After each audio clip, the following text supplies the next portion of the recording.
আসসালামু আলাইকুম সবাইকে স্বাগতম আমার ইউটিউব চ্যানেলে। আমি সামিয়া ইসলাম বলছি। আজ আমি আপনাদের সাথে তৈরি করে দেখাতে যাচ্ছি সহজ উপায়ে নারকেল পুলি পিঠার রেসিপি। আমার আজকের রেসিপিটি আপনাদের জন্য খুবই গুরুত্বপূর্ণ হতে যাচ্ছে, কারণ পারফেক্ট নারকেল পুলি পিঠা তৈরি করতে আমি বিভিন্ন ধরনের টিপস এই ভিডিওতে শেয়ার করব।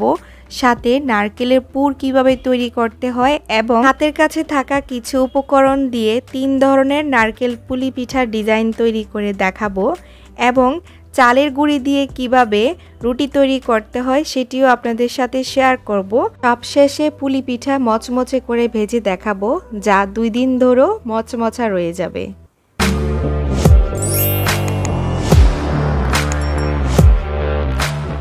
সবার প্রথমে আমি নারকেল পুরটা তৈরি করব। নারকেল পুর তৈরি করতে প্রথমে এখানে আমি কোরানো নারকেল নিয়ে নিয়েছি 2 কাপ, সাথে আমি খেজুরের গুড় নিয়ে নিয়েছি 1/2 কাপ। এটা হচ্ছে অরিজিনাল পাটালি খেজুরের গুড়, যেটা আমি সরাসরি রাজশাহী থেকে নিয়েছি। এটা এমনিতে অনেক মিষ্টি, তার জন্য এখানে অতিরিক্ত প্রয়োজন পড়ে নাই। তেজপাতা একটি বড় সাইজের আমি ছোট ছোট করে কেটে এখানে নিয়ে নিয়েছি। এলাচ নিয়েছি 3টি, দারচিনি নিয়ে নিয়েছি 2টি, একটি 1 ইঞ্চি সাইজের এবং অপরটি আধা ইঞ্চি সাইজের। তরল দুধ নিয়ে নিয়েছি 1/4 কাপ। এখন সরাসরি চুলায় একটি প্যান বসিয়ে এর মধ্যে আগে থেকে 2 টেবিল চামচ রান্নার সয়াবিন তেল দিয়ে দিয়েছি। তেলটাকে একটু গরম করে চুলার আঁচটা লতে রেখে এলাচ, দারচিনি এবং তেজপাতা দিয়ে দিয়েছি। একটু নেড়েচেড়ে আমি এর মধ্যে দিয়ে দিব কোরানো নারকেল। যেহেতু আমি শুরুতে বলে দিয়েছি এবং দেখিয়ে দিয়েছি নারকেল পুর তৈরি করতে কি কি উপকরণ কতটুকু লাগবে, তাই এখানে আমি আর বলা প্রয়োজন মনে করিনি। তারপর এখানে দিয়ে দিচ্ছি খেজুরের গুড়। খেজুরের গুড়টা ছোট ছোট করে তারপর ব্যবহার করার চেষ্টা করবেন, অথবা গ্রেটার দিয়ে গ্রেট করে এখানে দিয়ে দিবেন। 1 মিনিট নেড়েচেড়ে নেওয়ার পর এর মধ্যে অল্প অল্প করে তরল দুধটা দিয়ে দিচ্ছি। একসঙ্গে দিতে যাবেন না, অল্প অল্প করে দিয়ে তারপর মিশিয়ে নেবেন। আর অবশ্যই এই পর্যায়ে চুলার আঁচটা লতে রাখবেন অথবা মিডিয়ামে রেখে কিছুক্ষণ পরপর নেড়েচেড়ে নেবেন। আমি অল্প অল্প করে সবগুলো দুধ দিয়ে দিয়েছি। এখন ঢাকনা দিয়ে ঢেকে রেখে দিয়েছি 2 মিনিটের জন্য। 2 মিনিটের মধ্যে আমি অনেকবার নেড়েচেড়ে নিয়েছি যাতে নিচে পোড়া না লেগে যায়। এখন এই পর্যায়ে আমি চুলা থেকে নামিয়ে নিব। যখন দেখবেন নারকেলের পুরটা ঝরঝরা হয়ে গিয়েছে আর কোনো আঠা আঠা নেই, ওই পর্যায়ে চুলা থেকে নামিয়ে নেবেন। এখন নারকেলের পুরটা একটি পাত্রে তুলে নিচ্ছি। পাত্রে তুলে নেওয়া হয়ে গেলে যখন পুরটা ঠান্ডা হয়ে যাবে তখন পিঠা তৈরি করে দেখাবো। অন্যদিকে চুলায় একটি হাঁড়ি বসিয়ে এর মধ্যে 3 কাপ পানি দিয়ে দিচ্ছি, সাথে 1 চা চামচ লবণ দিয়ে দিয়েছি। এখন চুলার আঁচটা জ্বালিয়ে ঢাকনা দিয়ে ঢেকে রেখে দিব যতক্ষণ পর্যন্ত না বলক আসে।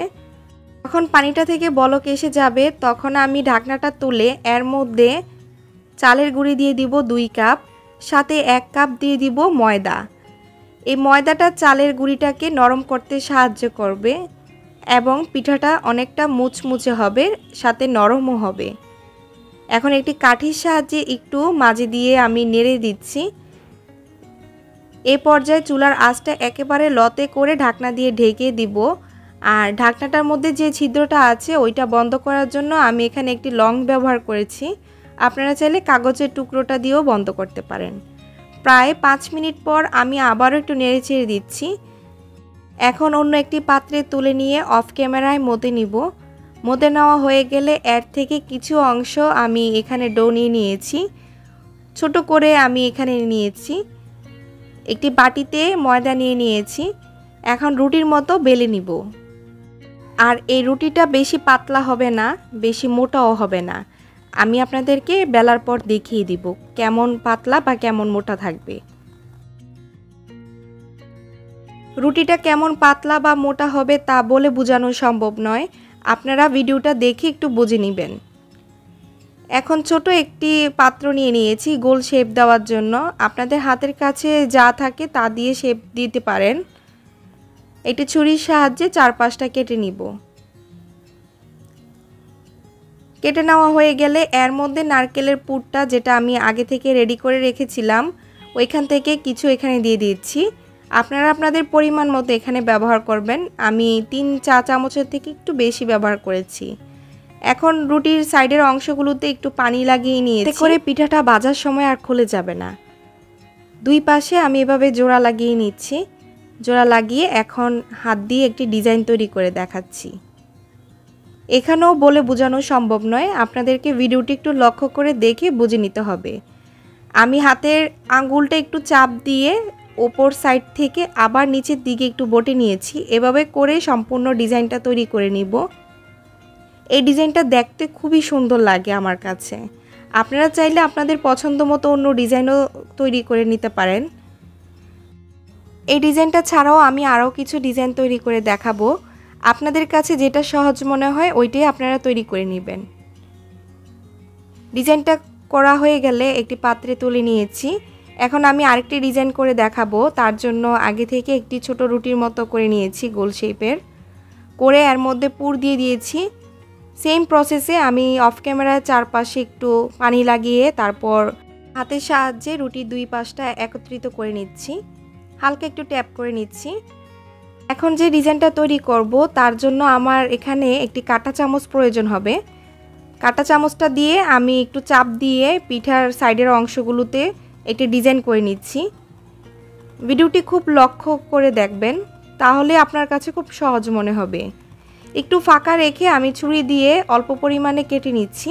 আমি চেষ্টা করেছি ভিডিওটা বেশি বড় না করে অল্পতেই বুঝিয়ে দেওয়ার জন্য, তারপরেও কিছুটা বড় হয়ে গিয়েছে। তার জন্য এখানে আমি ভিডিওটি টেনে টেনে আপনাদেরকে কিছু অংশে দেখিয়েছি। এখন যে দুই পাশে আমি ছুরি দিয়ে কেটেছিলাম ওই পাশগুলো দুইটা একসাথে করে সামনের দিকটাতে আঙ্গুলের সাহায্যে একটু চাপ দিয়ে একটি ডিজাইন তৈরি করে নিয়েছি। আপনারা চাইলে এই ডিজাইনটাও ট্রাই করতে পারেন।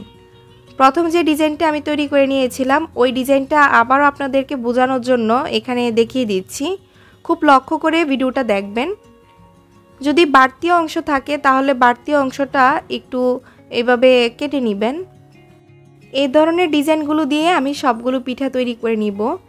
এখন আমি একই মাপের দুটি রুটি নিয়ে নিয়েছি। মাঝে দিয়ে একটু পুর দিয়ে কাঁটা চামচের সাহায্যে চারপাশটা একটু চাপ দিয়ে নিচ্ছি। এখানে আমি একটি সূর্যমুখী তৈরি করে নিব।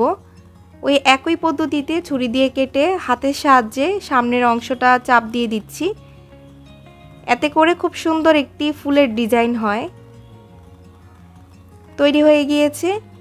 এখন আমি এই পিঠাগুলো আপনাদেরকে ভেজে দেখাবো। আপনারা কেউ যদি নারকেল পুলি পিঠা সংরক্ষণ করে খেতে চান তাহলে এই পর্যায়ে জিপলক ব্যাগে বা একটি বক্সে করে ডিপ ফ্রিজে রেখে সংরক্ষণ করতে পারেন। আমি যে সংরক্ষণ পদ্ধতিটির কথা বলেছি আপনি যদি এভাবে সংরক্ষণ করেন তাহলে মাস জুড়ে পিঠা সংরক্ষণ করে খেতে পারবেন। এছাড়াও আমার চ্যানেলে আরও একটি নারকেল পুলি পিঠার রেসিপি আপলোড করা আছে, যেখানে আমি দেখিয়ে দিয়েছি কিভাবে আপনি নারকেল পুলি পিঠা সংরক্ষণ করবেন। আপনারা যদি কেউ দেখতে চান তাহলে আমি লিঙ্কটা নিচে ডেসক্রিপশন বক্সে দিয়ে দিব, আপনারা ক্লিক করে দেখে নেবেন। আমি যেভাবে পুলি পিঠাটি তৈরি করে দেখিয়েছি আশা করি আপনাদের উপকারে এসেছে। তো চলুন এবার পিঠাগুলো ভেজে দেখা যাক। এখন চুলায় একটি প্যান বসিয়ে এর মধ্যে আমি পর্যাপ্ত পরিমাণ তেল দিয়ে দিচ্ছি, অর্থাৎ ডুবো তেলে এই পিঠাগুলো ভাজতে হবে। তেলটাকে একটু গরম করে আমি এক এক করে সবগুলো পিঠা দিয়ে দিচ্ছি। চুলার আঁচটা লো এবং মিডিয়াম হিটের মাঝ বরাবর রেখে ভেজে নিব। 2 মিনিট পর আমি একটু উল্টিয়ে নিচ্ছি। যখন দেখবেন পিঠার কালারটা ব্রাউন কালার এসে গিয়েছে ওই পর্যায়ে বুঝে নেবেন পিঠাগুলো হয়ে গিয়েছে। পিঠাগুলো ব্রাউন কালার হয়ে গেলে তেল থেকে আমি পিঠাগুলো নামিয়ে নিব। একটি পাত্রে টিস্যু পেপার নিয়ে আমি এর মধ্যে পিঠাগুলো এক এক করে নিয়ে নিয়েছি। এভাবে করে আমি সবগুলো পিঠা ভেজে নিয়েছি। এখন পরিবেশন করে দেখাচ্ছি। আজকের রেসিপি এই পর্যন্তই ছিল। পরবর্তীতে কী ধরনের ভিডিও নিয়ে হাজির হলে আপনাদের জন্য উপকারে আসবে আপনারা চাইলে কমেন্টস বক্সে তা শেয়ার করতে পারেন।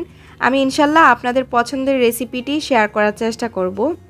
আপনাদের কাছে যদি এই ভিডিওটি একটু হলেও ভালো লেগে থাকে তাহলে লাইক, কমেন্টস এবং সাবস্ক্রাইব করতে ভুলবেন না। আজ এখানেই বিদায় নিচ্ছি। আল্লাহ হাফেজ।